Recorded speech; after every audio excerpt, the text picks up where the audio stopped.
Hey everyone, James Niggemeyer here. Thank you for tuning back into the YouTube channel. Today I'd like to do an episode for my playlist, Tackle Prep Tip. And this tip revolves around fishing a jig. But not all fixed lead heads, so I'll get into that. There's a school of thought that says that it matters which direction you approach your line tie on your jig. Now granted, there's a couple of different designs of jigs. You have a vertical line tie right there in line with the fiber guard, if you can see that. See, it's going vertical. And then there's a flat eye, or what we call a horizontal eye. You see that? It goes perpendicular to the weed guard. So put them side by side, give you an idea real quick. So basically what this tip revolves around is how you tie on your flat eye jig or horizontal eye jigs. Essentially there's a school of thought that says that tying on your jig and entering the eye from this direction isn't the best. Essentially what they're saying is you should approach it from that direction. And I'll go ahead and tie this on to kind of show you the school of thought or the idea of why that's important.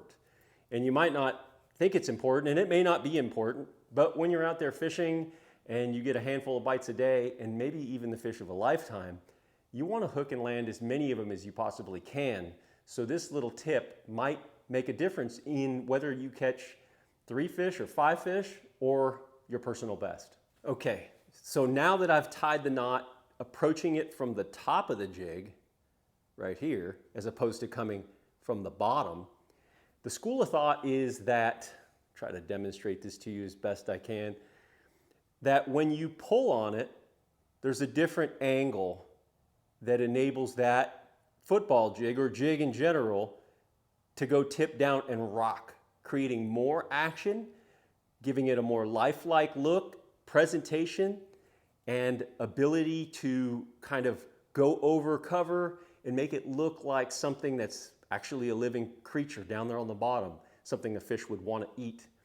And then the other idea is also that if you're tying it from this side, from the top down, is that you can hook and land more fish because the angle of pull changes that, and then essentially just a different angle is going to kick that hook point up a little more than if you would tie it from the bottom.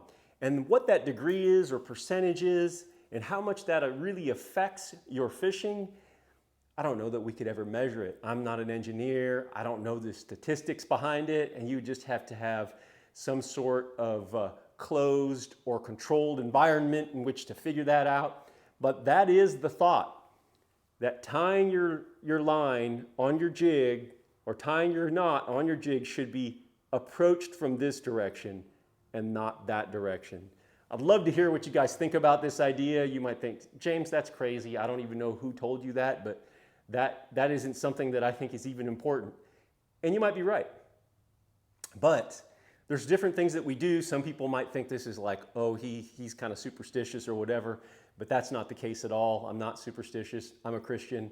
So the idea is there's little things that we do in fishing that can make a difference in our success. The other challenge is, how do we take the little things and dismiss them or make them important in our fishing? I try to keep my fishing simple. I like to keep my fishing simple, but I do believe there are little details that can make a difference in my success on the water. So I just wanted to share that with you guys, and I want to know what you all think. Do you think it's crazy? Do you think it matters that I run my line from the bottom or the top of the eye of the jig? Let me know what you think. Jig fishing is something I really like. Now, between me and you, I like a vertical eye. I do like a horizontal eye on my football jigs, but for just about everything else, I like a vertical eye. That's just my 10 cents. Hope you guys got something out of this video. If you did, please give me a thumbs up. If you haven't already subscribed to the channel, please do that. I know there's quite a few people that watch the videos but aren't subscribers. It's really one of the better things you can do to help me grow the channel. And then lastly, if you're not aware, I've got some Team Niggemeyer fishing merch. I'll put a link in the description to this video below. Go over there and check that out. And then also I have my website, jamesniggemeyer.com. If you're interested in what I'm doing and who I'm about, you can go over there and check that out, as well as I've got a link for my guide service. So that's about it. Thanks for tuning into the channel, and until next time, good fishing.